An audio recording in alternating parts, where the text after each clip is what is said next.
ngayon gamit yung lambat ulit. Kasi kagabi katatapos lang ng malakas na ulan. So pag ganitong malakas na ulan, medyo maganda yung panahon, medyo maganda daw yung pahuli. Yan si ka-brother, nag-ayos ng bangka. Hihilahin niya itong dito muna ako sasakay. So bali doon kami pupunta. Medyo malapit lang yun sa amin yan. Siguro mga 5 minutes travel time lang o kaya mga 10 minutes.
Kami mga ka-brother sa fishing spot namin, pangisdaan dito. Punta yan doon mga ka-brothers. Mababaw lang. Ito medyo malalim na to dito.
Malabo ang tubig.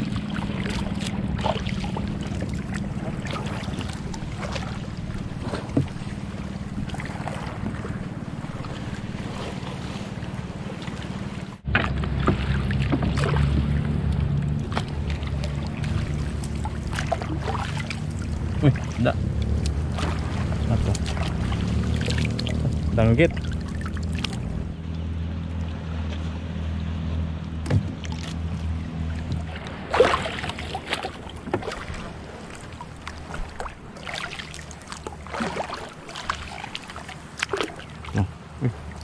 Nahuli yung paru-paro. Saka danggit. Dalawa. Danggit. Ito isang pakamata natin to.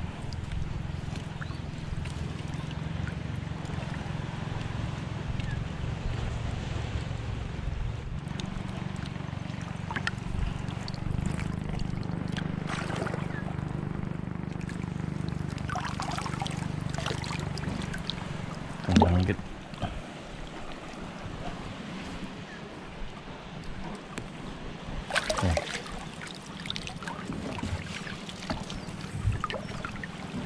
Tamlay ang huli ni ka-brother.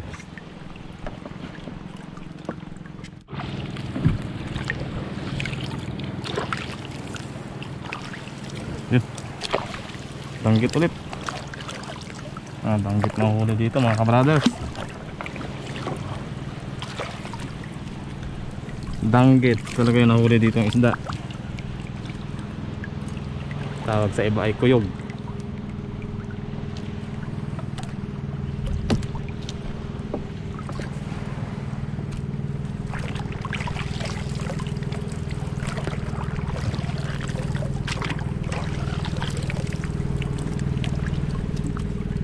Huli. Ito. Ito yung isang madulas.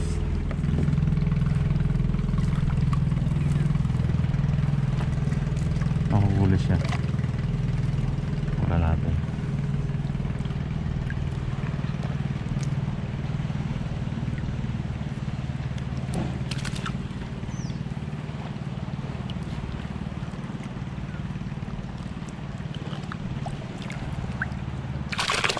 Yun. Wala.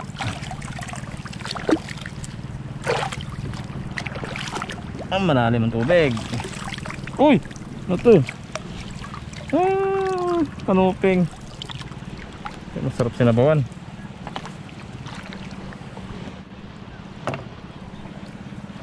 Kanuping.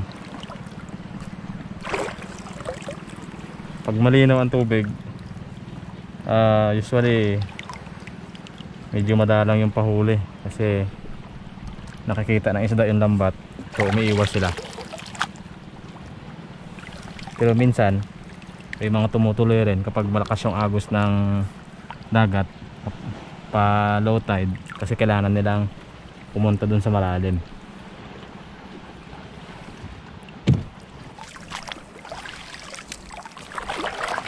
Huli ulit. Inggit.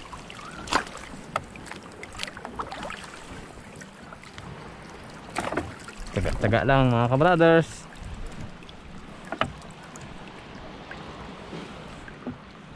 Danggit o kuyog.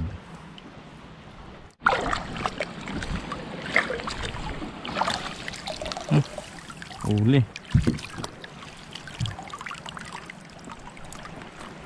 Ayan, isda.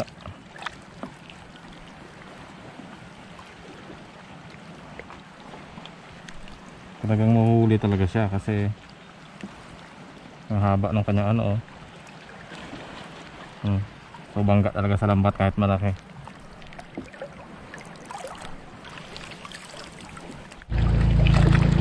Lapit na matapos. Saan na? Mahuli mga ka-brothers. Uy, ano to? Ay nahuli ah. Ano kaya to? Ano kaya to? Uy, ang laking ano.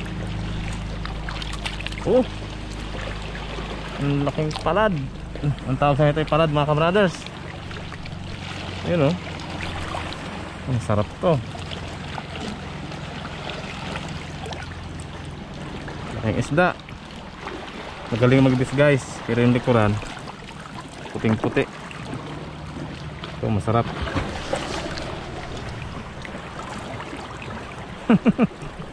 Laki oh. Yun. Okay. Ulog ulit kami mga ka-brothers. Doon sa kabila.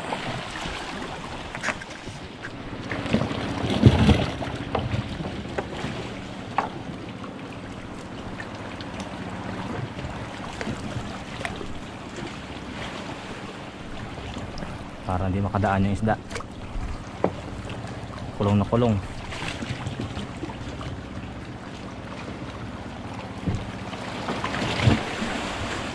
Okay. Let's go.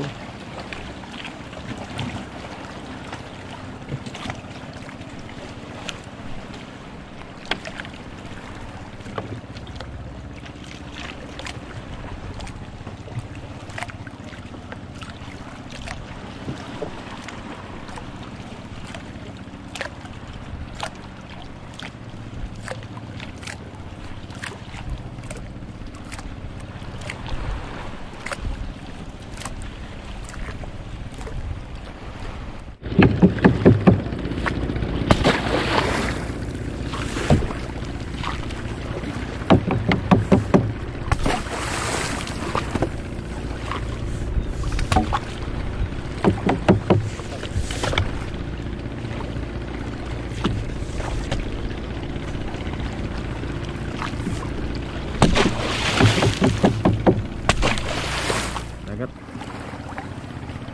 Isda. Yun, dalawa agad. Yun oh. Dalawang danggit.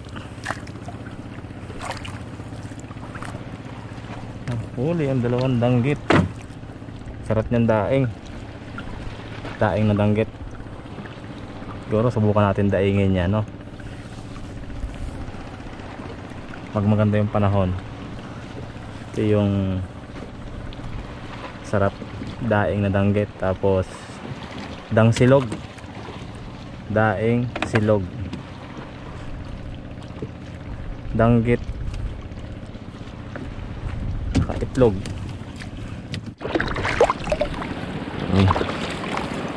Mga puti.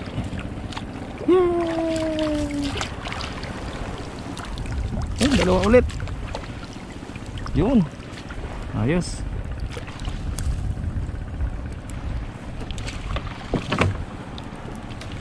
Ano? Ilang piraso.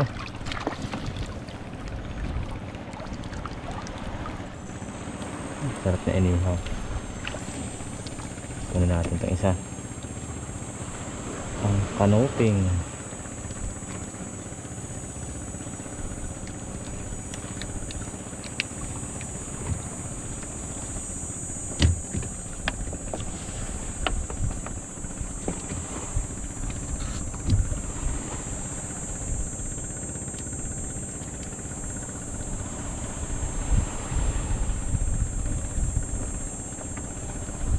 Anong oras na sa'yo? 9:30. Uy, 9:30 na. Mga ka-brothers, sisisid tayo. Tingnan natin yung ano sa ilalim, yung huli. Ayan. Nagre-request yung iba, so daw makita yung ilalim ng dagat. So sisisid tayo mga ka-brothers.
Mukhang maraming huli. Ayun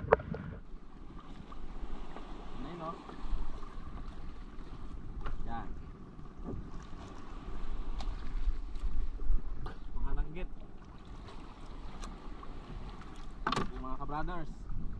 Yun. Langgit o. Sabit, sabit. Sabit, sabit daw. Yun. Langgit, nahuli. Yan o. Ang dami.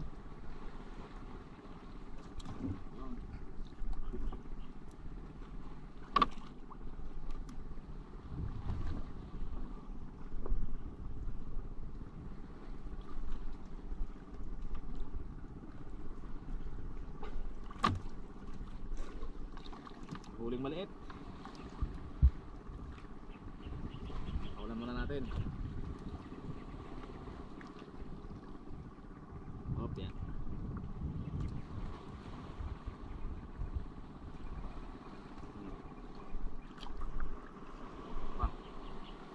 Mga din natin kailangan sa bahay. Okay. Bibitawan natin mga ka-brothers.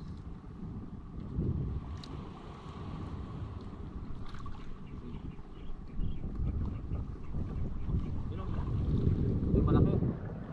May masarap inihaw mamaya. Ayan mga ka-brothers, oh, sariwa oh. Danggit, oh, namuti na. Yun. Yan mga ka-brothers. Yun oh. Karga.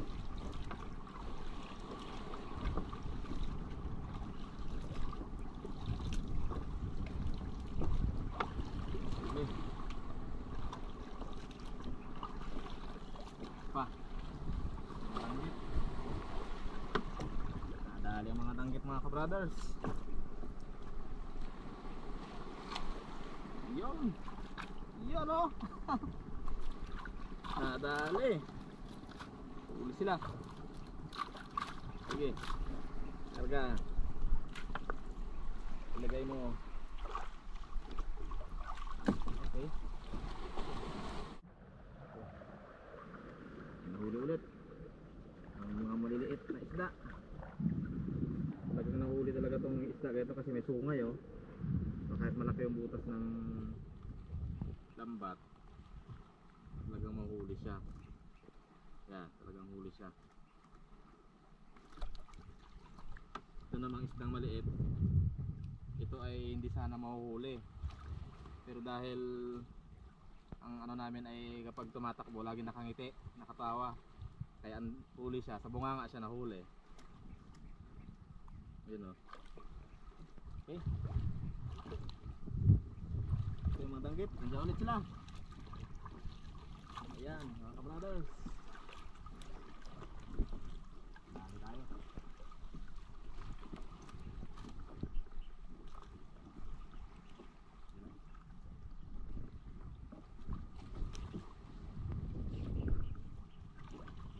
Yun o. Da.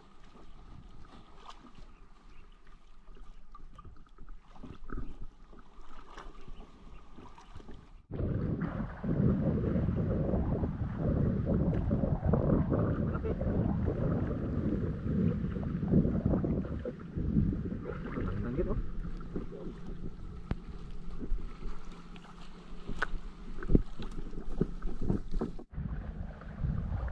Oo po mga ka-brothers, yung dalawang hulog namin lambat. Ito yung nahuli namin kanina. Tapos ito yung marami oh. Dami. Danggit. Kaya masarap daing mga ka-brothers.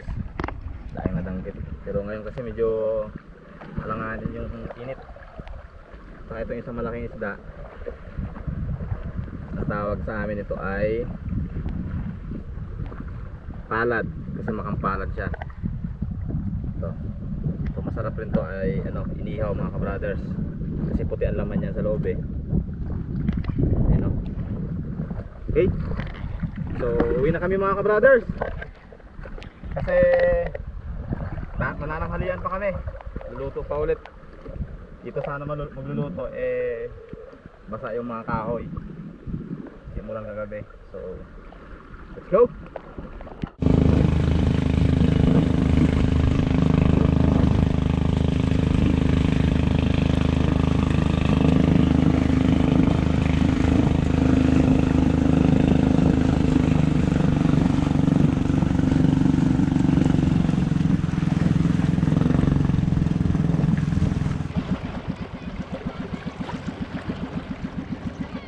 Dito na kami mga ka-brothers sa aming munting bahay. Mukhang nandyan na naman yung aming mga kapatid. Mukhang may salo-salo na naman mga ganap mga ka-brothers. Mamaya mga ka-brothers, dito ako ngayon sa Kubo. Bali naligo muna ako saka si ka-brother. So ngayon ay may kainan ulit sa Kubo mga ka-brothers kasi nandito si ate. Ayan, saka si yung isang kapatid ko. Ay, kaway naman dyan. Ayan, mukhang mga mayayain itong mga to eh. Yung isa pa.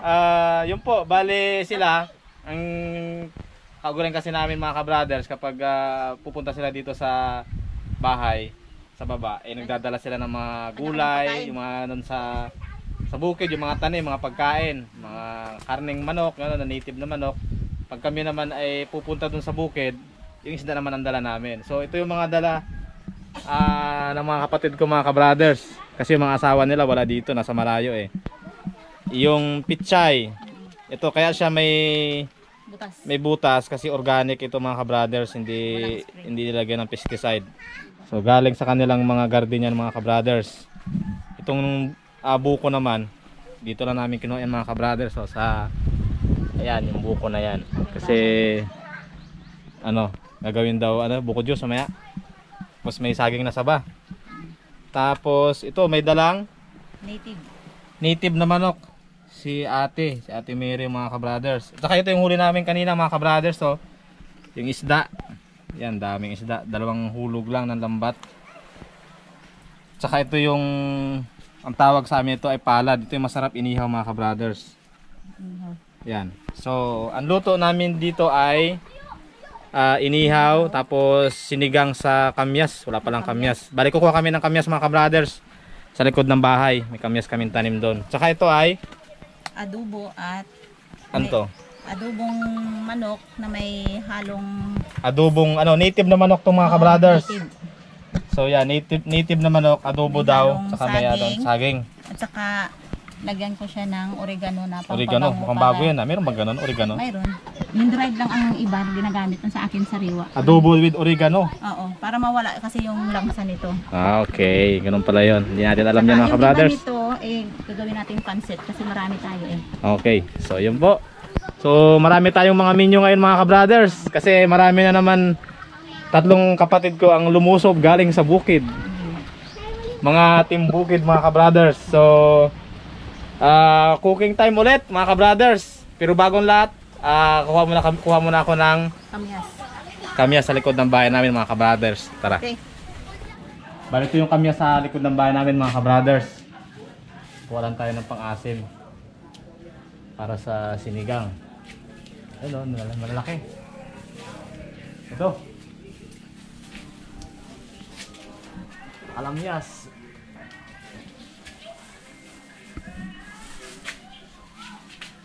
Oop. Kapag kapag hindi matangkad. Yun.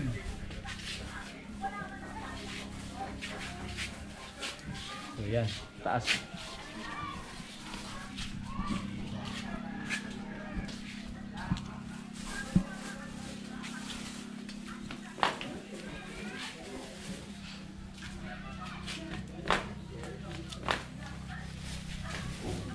Okay.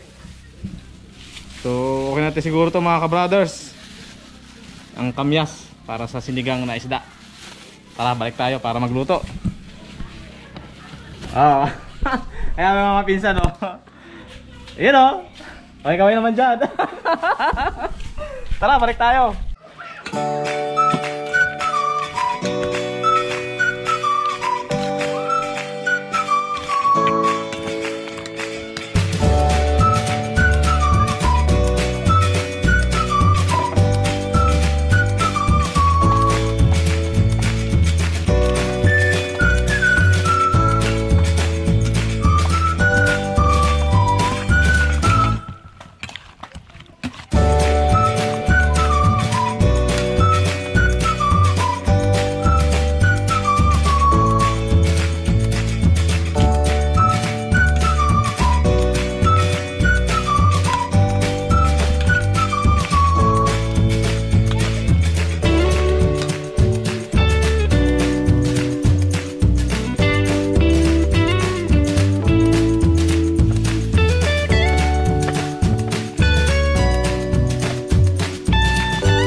Kawali, mga ka-brothers, talagang maitim eh. Laging ginagamit. Yun talaga pag kahoy.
po mga ka-brothers, natapos na yung aming pagluluto. Bali si ate yung nagluto, yan yung aming mga kakain, no? Yung mga pamangkin ko. Ito, yan sila. Si nanay, si kapatid ko, si Maiser, tsaka si Mary, tsaka si brother Eric. Okay? So ito yung aming pananghalian mga ka-brothers. Sinabawang isda sa kamyas, tsaka yung inihaw na danggit, tsaka yung tawag sa amin ay yung malaki kanina yung palad. Sunfish. Sunfish daw to, ni-research pa nila. At saka yung Native na manok, adobo. adobong native na manok na may halong oregano at saka saging. Oo, saging. Saging na saba mga ka-brothers. Sarap Yan yan. oh, masarap na daw, mukhang masarap. Saka pansit sa gitna. Ah. Pansit ng Pilipino, paborito. With buko juice. Oh, juice. So, yan po mga ka-brothers. Yayain namin kayo. So, kain na tayo mga ka-brothers. Pasensya na kayo at sana kasalo namin kayo ngayon dito. Pero yun na lang po, panoorin nyo na lang kami pang pagkain namin. Okay? So, let's eat mga ka-brothers.